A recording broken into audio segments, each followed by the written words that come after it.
Hi, I had a good time writing, ad hocking a video earlier this morning, and then I had a great day helping a friend move some stuff around, and he paid me in fresh green lettuce and the use of his sawmill. So that was great. It was a bonding experience to get to know another fellow community member and identify some of his skill sets and propagate some of my skill sets. And I got a chance to listen to my video from earlier and heard some ways that I could improve.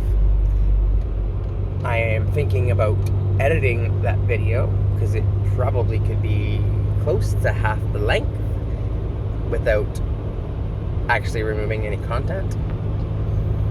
I think a good YouTuber probably spends more time scripting and editing than they do anything else. But I'm not into that.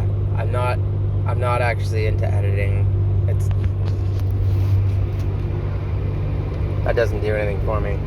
So you know what I realized? I'm on a asphalt road now. It's 2 lanes.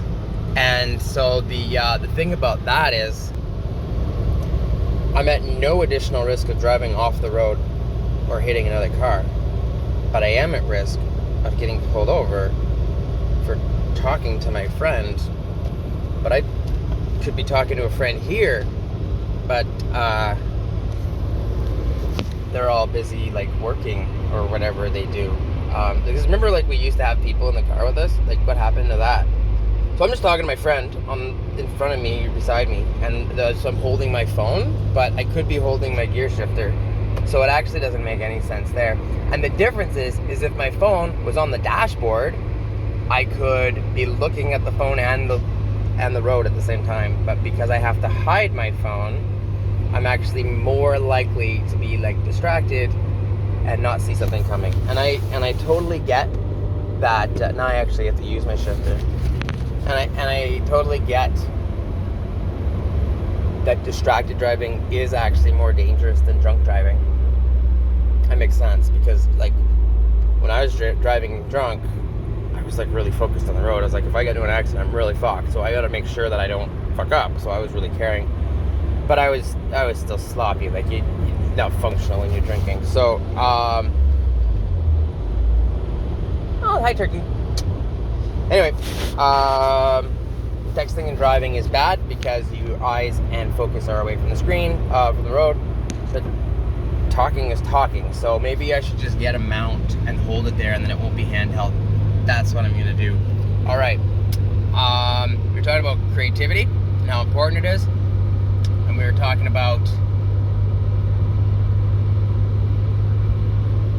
having a forum that you are allowed to speak at, and some way that other people's, you don't know what you're talking about, is validated but doesn't overwhelm the conversation. Like, what if the Ministry of Truth was actually the biggest troll the internet ever invented? Like, it's kind of fun, right? Like, if I just wanted to talk to my friends about like spaceships and aliens, like, are they gonna come in and be like, "This not the truth"? It's like, whether it is or not, like, you can play along or you can leave me alone. Like, why are you getting involved? So that's kind of it, right? Like, if I'm going around getting involved in other people's business that they don't want me involved in, then that's what the law is, right? It's when there's a victim.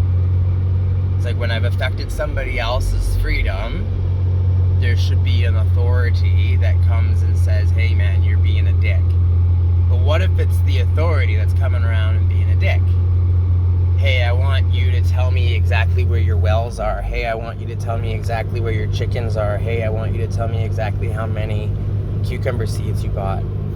That doesn't make any sense. Like, what possible reason do you need to know how many chickens I have?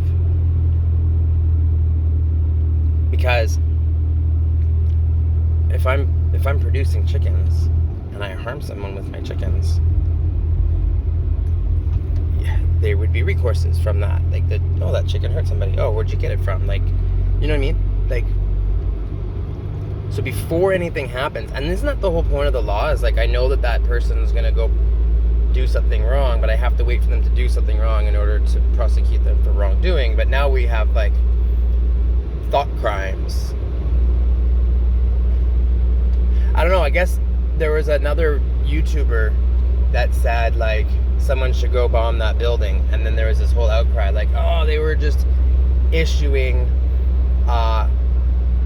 was it incitement to violence, is what that's called, right? So if you're like, hey, I want you to go murder someone, and then, like, is that conspiracy to commit murder? Does this person need a ride? If this person needs a ride, I gotta pull over and get them a ride. They're going the other way. They don't care. All right. So if I ask you to go to my neighbor's house and take their TV, was that conspiracy to commit theft? Was it a joke? Was it a test of character? If I had a resentment against my neighbor and I said, someone should really go over and mess with them, here's their address. Yeah, definitely. They wouldn't have had that type of aggression against them. Potential to aggression had I not said anything. Then again, if I listed all the things that they did that were annoying or aggressive or whatever, then I would just be whining and complaining, and nobody wants to hear that shit. So I just have to own it. I don't have any recourse. I can't complain to anybody about it. I can't ask for help with it. But is that because I'm a man, or is that because I'm white, or is that because I live in a toxic culture that is anti-community involvement?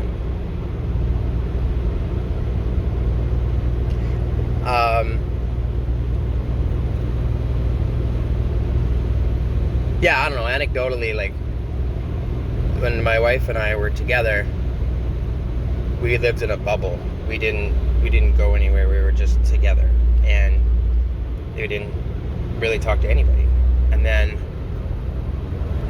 as domestic partners do, they meet new obstacles and challenges, and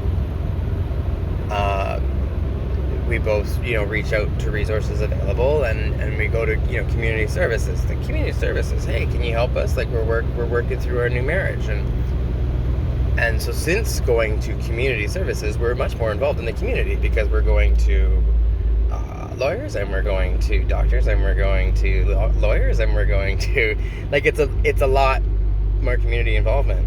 But it's not like, hey, let's have this barbecue where everybody hangs out, and then it's obvious if someone's being passive aggressive because everybody can see it, or it's obvious if someone's being aggressive, like physically aggressive, because everyone can see it. So, like, if you're in a hut village where, like, everyone's door faces each other, oh, I don't have any privacy. And I guess that's maybe what Facebook or whatever is, right? Where you don't have any privacy because, like, your phone is always on and always listening to you. But wouldn't it be better if you had people who loved you listening and supporting you and being like, oh, yeah, I heard that you're frustrated this morning. Is there anything I can do to help? Or do you need a hug? Versus like, oh, I heard you yelling this morning. It was potentially aggressive, so you're going to have charges and you're going to have to pay for a lawyer. And, like, I'm not saying that happened to me, but it does happen a lot. Like, if a domestic disturbance is called in the U.S., if the police go to a domestic disturbance call, one person, by policy, must be arrested.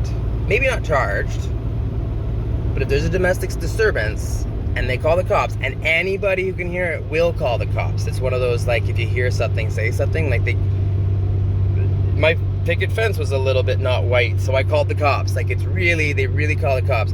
So if the cops show up to a domestic disturbance in the U.S., someone goes to jail for the night. Guaranteed. and then they have a rap sheet of arrest. And I don't know if it's in every jurisdiction or in every case.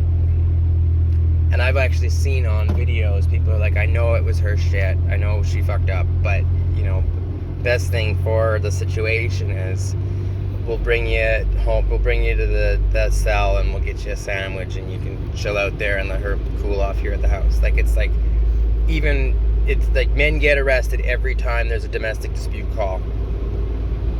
And it's like, that's not right. Like, how about, like, if there's a domestic dispute call, you, like, have the neighbor just come and sit down on the couch. Just hang out. Hey, guys. And they're, like, screaming and yelling. And they're like, yo, man, like, I don't want you screaming and yelling. Because they don't have a dog in the fight, right? They don't have anything to prove. They can just have, like, their own sovereign, like, hey, that was harmful and toxic. That needs to stop right now. And, like, they don't have to be arrested. And if it does, like, if there's actual physical violence and if there's actual harm, then, like, maybe there's, like, an insta ban, like, you know, 72-hour holding period or whatever. Anyway, I'm getting too close to town, so I have to turn off my phone. Love you guys. That's my diatribe for this afternoon. Talk to you later.